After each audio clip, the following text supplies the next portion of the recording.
Hello everyone, this is Jyoti Divakar and today we are going to solve exercise 4.1 of class 7 from NCERT book. Here I have written the question for you all.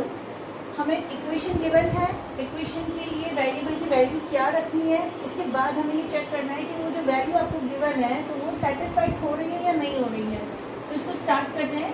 Equation के अंदर x की जगह आपको 3 रखना है, तो हम यहाँ पे क्या रखने वाले हैं, x की जगह पे 3 रखेंगे और ये +3 इक्वल टू 0 जो रिमेनिंग टर्म थी उन्हें हमने एज इट इज लिख दिया। अब 3 + 3 कितना होता है स्टूडेंट, 6, जो 0 के तो बिल्कुल भी इक्वल नहीं है, तो हमने इक्वल टू के साइड में क्या कर दिया, कैंसिल कर दिया है। तो हम यहाँ पे क्या लिखेंगे, no it is not satisfying.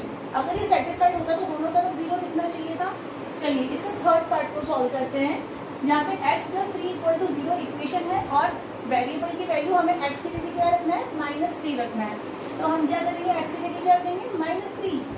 ठीक है, हम -3 रख देते हैं और +3 इक्वल टू 0 जो रिमेनिंग टर्म्स है उनको एज इट इज रखेंगे। 3 माइनस का प्लस का भी है, तो दो अपोजिट साइन के नंबर है तो हमेशा सब्ट्रैक्शन होगा। तो 3 - 3 कितना होता है, 0। और हमारे पास LHS RHS दोनों इक्वल आ चुके हैं, इसका मतलब yes it is satisfying the equation. Now come to the sixth part of the same question. 5x equal to 25. This is your equation, and we have to put 0 at the place of x. तो इस x की जगह हमें क्या रखना पड़ेगा, 0 रखना पड़ेगा। तो पहले हम 5 लिख लेते हैं। अब यहाँ पे x की जगह क्या रखना है, हमें 0 रखना है। आप एक चीज़ ध्यान रखेंगे, जब एक नंबर और एक अल्फ़ाबेट लिखे हुए हैं उनके बीच में कोई साइन नहीं है, इसका मतलब वहाँ पे क्या साइन है, मल्टीप्लाई का साइन है। और ये हो गया 25। 5 × 0 कितना होता है, 0, which is not equal to 25. It means it is not satisfying the equation. Now come to the 11th part of the same question. m/3 equal to 2 and we have to put 6 wherever we are having m. तो हम m की जगह क्या रखने वाले हैं, 6 रखने वाले हैं। हमने m की जगह 6 रखा, divide by 3 as it is लिख दिया और RHS साइड का नंबर 2 है। देखते हैं LHS साइड को सॉल्व करने पे 2 आता है क्या। 3 की टेबल में 6 कितनी बार आता है, 2 टाइम। डिनोमिनेटर में 1 है तो वो हम शो नहीं करते हैं, तो LHS RHS दोनों क्या हो गए, सेम नंबर आ गए। Yes this is satisfying the equation. Now come to the question number 2. What this question is saying, check whether the value in the given brackets is the solution of the given equation or not. अगर ये bracket वाली values इस equation का solution है तो मतलब ये इसको सेटिस्फाइड करना चाहिए, यानी कि LHS और RHS दोनों इक्वल आने चाहिए। Let us try. हम सॉल्यूशन में क्या लिखेंगे, put n equal to 1 in given equation. अब आपको इक्वेशन क्या थी, n + 5 इक्वल टू 9 ये थी। जहाँ जहाँ पे n है वहाँ पे आपको क्या रखना है, 1 रखना है n की जगह पे, क्योंकि हमें n को 1 से रिप्लेस करना है। तो 1 + 5 इक्वल टू कितना होता है, 6, जबकि हमारा आंसर क्या आना चाहिए था, 19। इसका मतलब LHS RHS इक्वल नहीं आए हैं, यानी ये इसका सॉल्यूशन पॉसिबल नहीं है। So we will write this value is not a solution of equation. Let's move to the B part of the same question. 7n + 5 equal to 19. If we are putting n equal to -2, so we have to check it can be a solution or not. We will repeat the same process over there. So for solution we will write put n equal to -2 in equation. ठीक है, हम रखेंगे 7n + 5 equal to 19 के अंदर n की जगह -2 रखना है। अभी मैंने आपको बताया था वेरिएबल और नंबर्स जो होते हैं उनके पीछे मल्टीप्लाई का साइन होता है, तो ये 7 मल्टीप्लाई अभी क्या रखना है, -2। माइनस वाले नंबर को हम ब्रैकेट में रिप्रेजेंट करते हैं। अब ये हो गया +5 इक्वल टू, आंसर क्या आना चाहिए, 19 आना चाहिए। लेफ्ट हैंड साइड का आंसर 19 लाना है हमें। ये कितना हो जाएगा, 7 × 2 14, और ये प्लस का 7 माइनस का 2 प्लस माइनस -14 हो जाएगा +5। दिस शुड बी 19, पर यहाँ क्या हो रहा है, आंसर क्या आ रहा है आपका, माइनस का 9, which is not equal to 19. So we will write this value is not the solution of given equation. This value is not a solution of equation. In question number 3, we have to solve the following equation by trial and error method. Student पहले trial and error method समझेंगे. Trial and error क्या होता है, आपको try करनी है variable की different values, और अगर किसी एक वैल्यू पे आके LHS और RHS दोनों आंसर सेम आ जाते हैं तो हम ये बोलते हैं कि हमारा ये वैल्यू जो है इस इक्वेशन के लिए सेटिस्फाइंग कर रहा है, तो ये इसका सॉल्यूशन हो जाएगा. लेकिन इससे पहले आपको कहाँ से स्टार्ट करना है, P=1 से स्टार्ट करेंगे हम. जब हम P की वैल्यू क्या रखेंगे, पहली बार 1 रहेंगे, तो हमारा ट्रायल नंबर 1 होगा. ठीक है, तो हम ट्रायल 1 लेने वाले हैं. जब हम क्या रख रहे हैं, पुट P=1 इन इक्वेशन. ठीक है, तो हम P की जगह 1 रखेंगे प्लस 2. अब इसको सॉल्व कीजिए. 5 × 1 5 हो जाएगा प्लस 2. फाइनल आंसर कितना आ रहा है आपका 7, जबकि हमें क्या चाहिए था 17. So it can not be a solution of the equation. Trial number 2 देख लेते हैं क्या आ रहा है उसमें हमारे पास. Put P=2 in equation. 5 P की जगह हम क्या लिखने वाले हैं 2 और प्लस 2 एज इट इज लिख दिया हमने. अब इसको सॉल्व करेंगे तो क्या आएगा, 5 × 2 10 हो जाएगा प्लस 2 दैट विल बी 12. अभी भी हमारा आंसर 17 नहीं आया है, मतलब ये वाला ट्रायल भी हमारे पास एरर दे गया है. नंबर 3 लेंगे where P=, we have to put 3 in the equation. 5 लिख दिया हमने अभी का. P की जगह इस बार हम रख रहे हैं 3 प्लस 2. अब 5 × 3 15 हो जाएगा प्लस 2 और आंसर कितना आ गया 17. और यही हमारा राइट हैंड साइड का नंबर था, मतलब हम क्या कहेंगे कि थर्ड नंबर वाली ट्रायल में हमारा आंसर सही आया है. तो यहाँ पे हम P की वैल्यू फाइनली क्या मानने वाले हैं 3.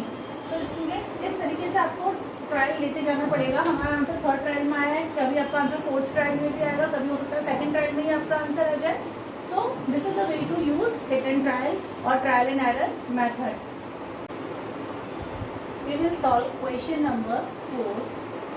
Write equation for the following statement. So आपके पास स्टेटमेंट गिवन है और आपसे क्या चाहता है वो कि आप इसकी इक्वेशन बनाइए, इसको मैथमेटिकली रिप्रेजेंट कीजिए. सो स्टूडेंट, पहले तो आप ये समझेंगे कि हमें वर्ड्स के लिए कौन से वर्ड के लिए कौन सा सिंबल लगाना होता है. जब भी कभी आपको सम, ऐड या इंक्रीज या मोर देन इस तरीके का वर्ड मिलेगा तो आपको प्लस साइन लगाना होगा.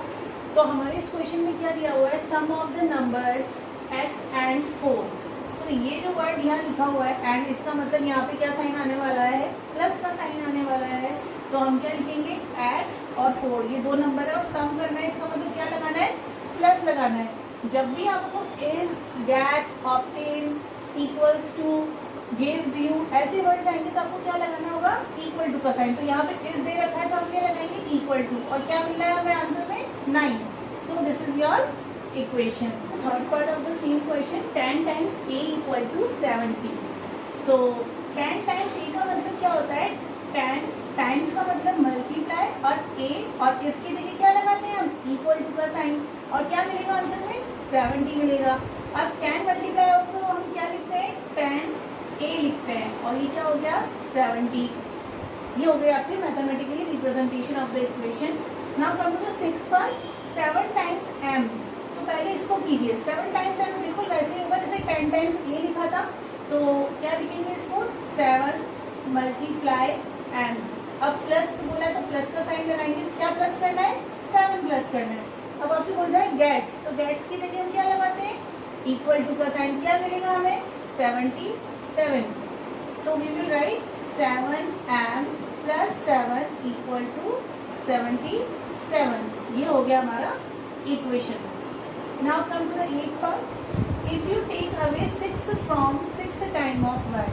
तो आप पहले ये देखिए कि अगर मुझे फ्रॉम बोला जा रहा है और टेक अवे बोला है तो टेक अवे का मतलब क्या है, यहाँ पे हमें क्या करना है, निकालना है. 6 टाइम्स ऑफ 5 में से 6 निकालना है, मतलब क्या करना है, माइनस करना है. तो हम क्या लिखेंगे इसको, जैसे आपसे बोला जाता है सब्ट्रैक्ट 25 फ्रॉम 30। तो आप इसको कैसे लिखते हैं? 30 माइनस 25 लिखते हैं ना आप इसको, क्योंकि 30 में से लेस करना है, क्या लेस करना है? 25 लेस करना है। तो सिमिलरली हम यहाँ पे क्या करने वाले हैं, पहले हम लिखेंगे 6 टाइम्स ऑफ y। तो 6 टाइम्स ऑफ y क्या होगा? 6y होगा, ठीक है। और इसमें क्या माइनस करना है? 6 माइनस करना है, तो हम 6 पीछे लिखेंगे और फ्रॉम की जगह क्या लगाएंगे? हम माइनस का साइन लगाएंगे। और गेट का मतलब इक्वल टू, और क्या मिलना है हमें? 60 मिलना है। सो ये हो गया आपका formation of the equation. Now come to the ninth part. If you add 3 to 1/3 of z, तो क्या करना है आपको? ऐड करना है। क्या करना है? 3 ऐड करना है, तो 3 प्लस इसमें ऐड करना है 1/3 ऑफ z। तो 1/3 का मतलब क्या होता है? 1/3 ऑफ z कैसे लिखेंगे? Of z। तो ये क्या, ऑफ का मतलब क्या होता है? मल्टीप्लाई का साइन होता है, ठीक है। और ये गेट मतलब इक्वल टू, और क्या देगा आपको? 30 देगा। तो ये हो जाएगा 3 plus 1 into z, z upon 3 equal to 30। In question number 5 we have to write the following equation in statement forms. मतलब जो ये सिंबल्स हैं इनको आपको वर्ड्स का यूज करते हुए स्टेटमेंट बनाना है। तो हम p + 4 = 7 को क्या लिखेंगे? प्लस के साइन को हम वर्ड में कैसे रिप्रेजेंट करते हैं? ऐड, सम, मोर देन, ऐसे वर्ड यूज करते हैं। तो हम यहाँ पे क्या लिख सकते हैं? सम ऑफ, अब किस किस का सम हुआ था? p और 4 का, तो हम लिखेंगे p एंड 4 इक्वल टू की जगह हम क्या लगा सकते हैं? इज, गिव्स, ऐसा कुछ वर्ड लगा लें तो हम इज लगा देते हैं, इज 7। ये हो गया statement of this question. 2m = 7। 2 और m आपस में मल्टीप्लाई हो रहे हैं, तो हम यहाँ पे टाइम्स वर्ड्स का यूज कर सकते हैं। तो हम लिखेंगे 2 टाइम्स ऑफ m इज 7। ये हो गया आपका स्टेटमेंट। अब फिफ्थ पार्ट में आपको 3m/5 लिखा हुआ है। सो स्टूडेंट्स, अगर आपके पास इस तरीके से एक फ्रैक्शन नंबर दे रखा है और वो मल्टीप्लाई बाय वेरिएबल हो रहा है, तो आप इसको क्या लिखेंगे? 3/5 ऑफ m लिखेंगे। ये जो नंबर है इसको आपको क्या लिखना है? 3/5। तो हम लिखेंगे 3/5 ऑफ m gives 6, ठीक है। अब 7th पे आ जाते हैं। 7th में क्या दिया हुआ है? 4p - 2 = 18 दिया हुआ है। तो 4p, अब मैंने आपको बताया जब मल्टीप्लाई होता है तो हम टाइम्स लगा सकते हैं। यहाँ पे माइनस साइन है, तो यहाँ तो आप इसके सेंटेंस की स्टार्टिंग ऐसे कीजिए कि subtract 2 from 4 times of p, या फिर आप ऐसे लिख लीजिए डिफरेंस ऑफ 4p एंड 2, ऐसे भी लिख सकते हैं। सो हम क्या लिखेंगे यहाँ पे? Subtract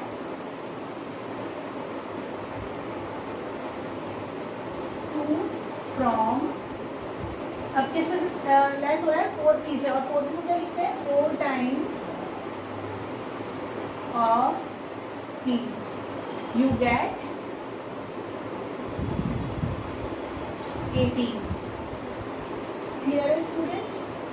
Question number 6, where we have to set up an equation for the following cases. Case number 1, where Irfan says that he has 7 marble more than 5 times the marble permit has. Irfan has 37 marbles and take m to be the number of permits marble. Means Irfan और permit दो person हैं जिनके पास marbles हैं, लेकिन उन दोनों के बीच में मार्बल्स को लेके कैसे रिलेशनशिप दिया है इन्होंने कि इरफान बोलता है कि उसके पास 7 more than 5 times marble of permit है। मतलब परमिट के पास जितने भी मार्बल है उसका 5 टाइम कर लो, उसमें 7 मार्बल ऐड कर दो, तो किसकी मार्बल के नंबर आ जाएंगे? इरफान के पास जो मार्बल है।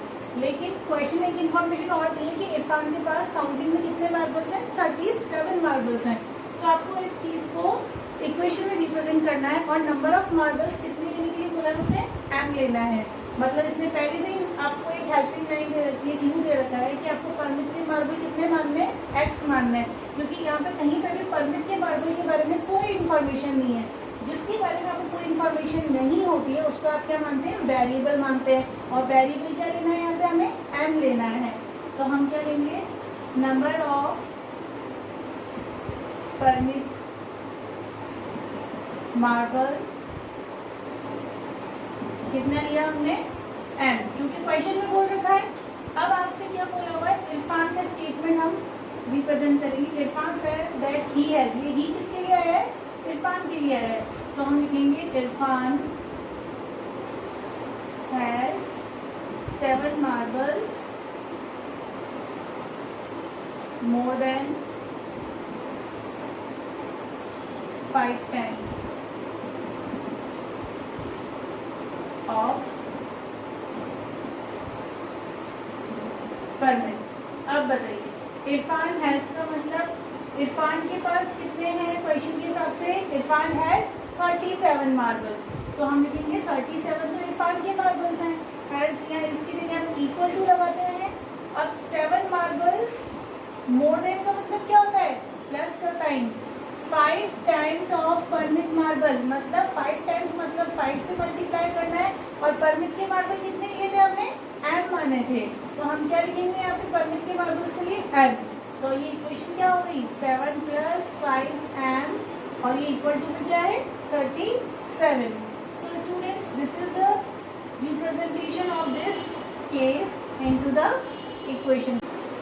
In this question, teacher tell the class that the highest marks obtained by a student in a class is twice the lowest marks plus 7। मतलब टीचर अपनी क्लास में ये बता रही है बच्चों को कि जो हाईएस्ट मार्क्स ऑब्टेन किए गए हैं स्टूडेंट के द्वारा, वो उसकी क्लास के is twice the lowest marks plus 7। तो जिस बच्चे के लोएस्ट मार्क्स आए हैं उसका आपको ट्वाइस करके उसमें क्या करना है, प्लस 7 करना है। The highest score is 87। अब टीचर ने ये भी बता दिया कि हाईएस्ट स्कोर कितना है, 87 है। Take the lowest scores to be L. अब हम इसको क्या करेंगे, इक्वेशन में सेटअप करना है। तो सबसे पहले तो हम ये लिख लेते हैं कि हाईएस्ट स्कोर कितना है, क्वेश्चन में गिवन है 87, तो हम लिखेंगे it is given highest score